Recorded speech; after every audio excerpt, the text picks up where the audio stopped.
en répondant à la défense que ce ne sont pas ces 11 personnes-là qui devraient être là.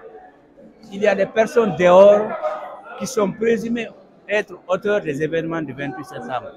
Mais comme il n'a pas voulu dire, peut-être un autre témoin va dénoncer, ou bien il va revenir dénoncer les personnes qui doivent être là.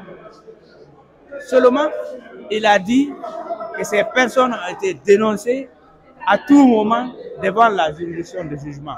Chacun peut deviner quelles sont ces personnes-là. Vous faites allusion à qui? Non, pour le moment, chacun sait les personnes qui devraient être là, qui ne sont pas là. J'en ai tellement parlé. Non, pour le moment, ceux qui nous écoutent, ceux qui nous suivent. non, on a tellement parlé. Vous faites allusion au premier enseignement qu'on a dit. Et évidemment, c'est ça. Par exemple, il y a beaucoup de cas. Ce qui s'est passé au stade, ce n'est pas l'œuvre de 11 personnes seulement. Il y a les chefs de section, etc., etc. Il y a beaucoup de personnes.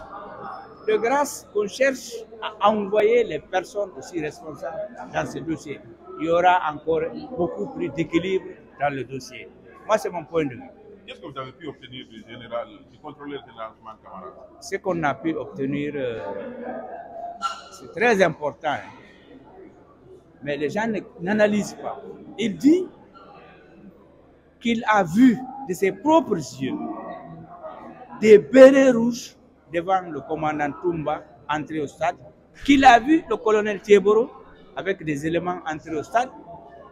Mais ça, c'est très important. Si vous vous rappelez ces deux-là, ils ont toujours soutenu qu'ils étaient venus sauver les leaders. Et M. Camara dit, c'est quand ces bérets rouges sont entrés que des tirs de sommation et des tirs à bout portant ont commencé. Donc ça, c'est un élément important pour le parquet, c'est un élément important pour nous. C'est une preuve que ce sont les bérets rouges et tout le monde sait qui dirigeait les bérets rouges, etc. Donc ça, c'est important. C'est que dans un témoignage, il faut chercher à voir, même si c'est un seul élément. C'est comme le cas du général Oumar Sano. C'est lui seul, pour le moment, qui nous a donné la piste concernant les disparus. Parce que celui qui a affirmé ici, il y a 157 corps, et ces corps étaient dans des camions, et ces camions étaient venus au camp Samori. Malheureusement, il dit que ce sont les chauffeurs qui ont pris leurs responsabilités et ont envoyé les corps à une destination inconnue. Si le parquet, voire le tribunal, pousse les investigations, un jour on saura où sont les disparus, pour que ces disparus-là aussi fassent leur deuil. C'est très important. Est-ce que vous êtes satisfait de la déposition faite par le contrôleur général Ousmane Camara? Non. Il a comblé à toutes vos attentes? Non, pas tout, mais j'ai eu beaucoup d'éléments. Ce n'est pas mal comme témoignage, il faut le reconnaître, ce n'est pas mal. L'autre fois, les avocats, même le président du tribunal, ont dénoncé des variations dans ses propos. Est-ce que vous constatez ces mêmes variations? Ah oui, oui. On n'a pas besoin, il a abandonné son procès verbal. Mais ce qui est important, c'est ce qu'elle a dit devant la juridiction de jugement.